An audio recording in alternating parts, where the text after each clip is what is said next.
Hi, everyone. I want you to consider the following question. If worry didn't actually serve some useful benefit or purpose, then why would we do it? After all, we're used to doing things because they serve a purpose.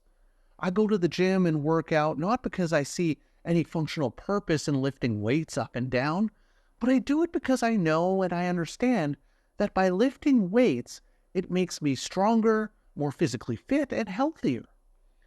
We all do things that are uncomfortable and unpleasant if we perceive that ultimately those things will lead to something positive happening for us.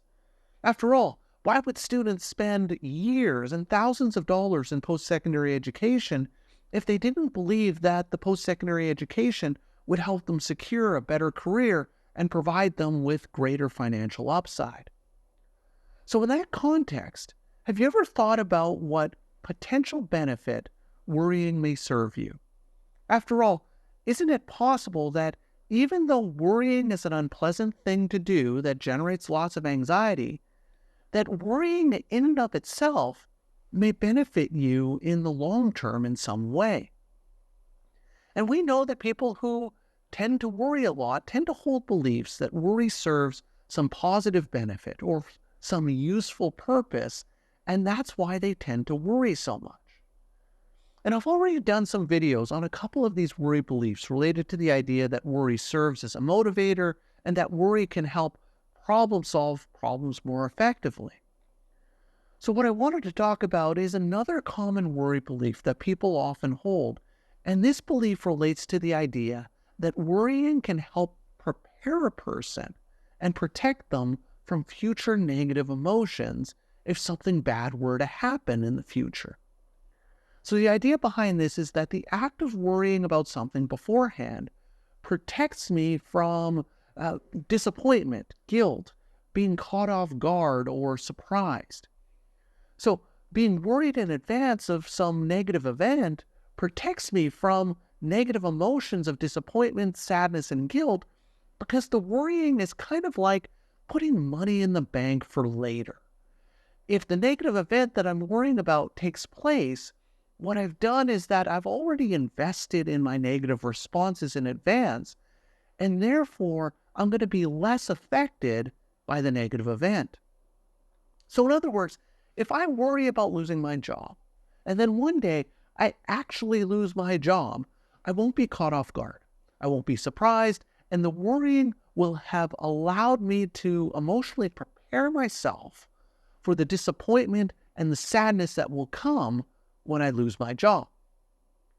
And in this way, worry protects me from future negative emotions. The worrying can protect me from being caught off guard, surprised, taken aback by some negative or unexpected event, or feelings of guilt about not having worried about a negative event in advance of it.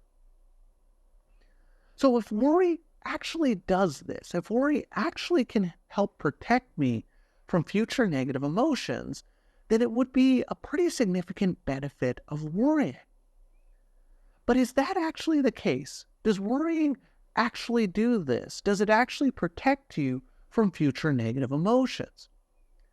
To help get the answer to this question, I want you to imagine this as a metaphorical math problem. I want you to think of negative feelings and negative events in our life in terms of pieces of suck. In other words, how much would it suck if this bad thing were to actually happen to me? I want you to imagine the following scenario. Suppose I'm terribly worried about my family dying in a serious motor vehicle accident.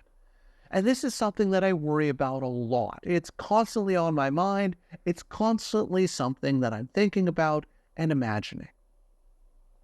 How do you think worrying about that potential outcome is going to make me feel? Well, it's kind of a terrible thing to imagine, a really horrible thing to think about, and so I'm probably not going to feel very great worrying and imagining my family being killed in a motor vehicle accident. So worrying about them getting into an accident is going to cost me some suck. It kind of sucks to think about it. It doesn't feel very good. So there's a certain amount of suck that's associated with that. Let's say 100 pieces of suck. Now imagine one day that I get a phone call and it's a nurse at the hospital calling to inform me that unfortunately my family was involved in a major motor vehicle accident and all of them died instantly in the accident. Now that would be a horrific thing to have happen. And when I get the news, do you think I'm going to say to myself, phew, I'm glad I've been worrying about this for so long. I don't feel so bad now that it's actually happened. No, it's going to feel awful, and I'm not going to feel any better about having worried about it for years in advance. It's still going to suck. So that's probably going to cost me 1,000 pieces of suck, regardless of whether or not I was worrying about it for years in advance or if I'd never considered it as a possibility. It's still going to be an awful outcome, and it's still going to cost me 1,000 pieces of suck. So let's do the math and understand the total cost of the various scenarios that can happen in this situation. So imagine I'm worrying about my family being involved in a motor vehicle accident for years in advance. That's going to cost me 100 pieces of suck. When I get that fateful phone call informing me that my family has been killed in a motor vehicle accident, that's going to cost me 1,000 pieces of suck. So the total cost of worrying about the negative thing happening and how I feel when the actual negative thing does happen is that I end up with 1,100 pieces of suck. Now imagine a scenario in which I haven't been worrying excessively about my family being killed in a motor vehicle accident for years in advance. That means I'm going to have 0 pieces of suck because I'm not worrying about it and I'm not experiencing the negative emotion associated with worrying about this awful scenario. Now imagine I get that phone call that my family has been killed, and that's going to cost me 1,000 pieces of suck. So in this scenario, not worrying about the negative outcome and the negative outcome actually happening ends up costing me 1,000 pieces of suck. So based on this math, worrying about the negative thing happening and the negative thing actually happening costs me more suck than not worrying about the negative thing happening and the negative thing actually happening. Now, imagine another scenario in which I worry about my family being involved in a fatal motor vehicle accident and they never end up being killed in a motor vehicle accident. So math there is that it costs me 100 pieces of suck to worry about them dying in an accident, but 0 pieces of suck because they never actually die in an accident. And what would the math be if I didn't worry about them dying in an accident and they never died in an accident? Well, in that scenario, not worrying about them dying in an accident costs me 0 pieces of suck. They never die in an accident. That's another 0 pieces of suck. I end up with 0 pieces of suck. So in this scenario, it still costs me more suck to worry about the bad thing happening than to not worry about the bad thing happening.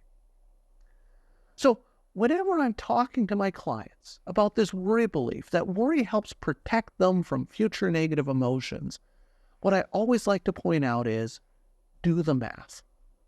Is the worry actually helping protect you? Is it actually reducing the amount of suck that it's going to cost you when negative things happen in your life? Or is it just contributing to the amount of suck that you experience on a day-to-day basis, regardless of whether or not bad things actually do take place? And although this is a bit of a silly metaphor, I think it does highlight the fact that worrying serves no purpose in terms of protecting you from future negative emotions. And therefore, that isn't a benefit that you're actually getting from worry. So if you ever catch yourself thinking that your worry is helping protect you or prepare you in case bad things happen, remind yourself to do the math. And by thinking about the pieces of suck in relation to worrying, it can help you interrupt the worry process because you're no longer believing that the worry is actually protecting you or preparing you in some way. Now, if you want to learn more effective ways of coping with disappointments and setbacks in life, I'd encourage you to check out this video. So that's all for today's video. As always, thank you for watching all the way to the end of this video, and I will see you in the next one.